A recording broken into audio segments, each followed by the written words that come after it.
Chapter 21. It's nice to meet you.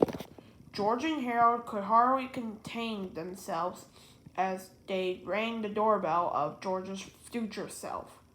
They were so excited, they almost forgotten why they had to come to the future in the first place. Soon George's future self came to the door. He looked a lot like George, only he was really, really old. He was almost 30.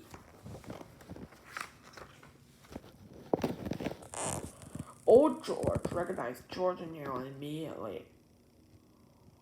"Holy Toledo!" cried old George. What are you guys doing here?" Old George's wife came to the door too. "Don't be rude to your fans, honey," she said. "Invite them in. Make yourselves at home, boys." "There ain't my fans, dear," said old George. "They're us."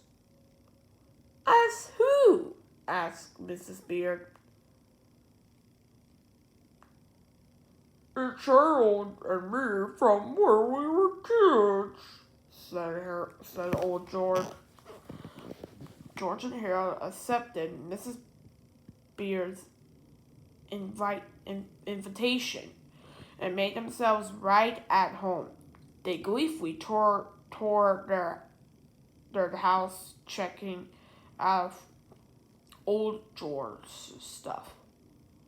"Your future house is awesome," said Harold. "Thanks," said George. "I must admit, I have a pretty good taste." "Wow!" cried Harold.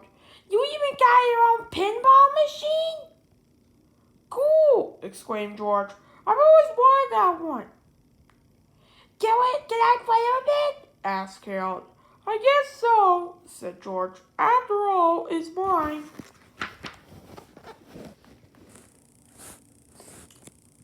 Look, Harold!" cried George. "There's even a treehouse in my backyard." That's not for us," said old George. "That's for our kids." "Our kids?" asked George. "I guess it's time for you boys meant the whole family," said Mrs. Beard. "I'll round up the children, honey, while you call Harold and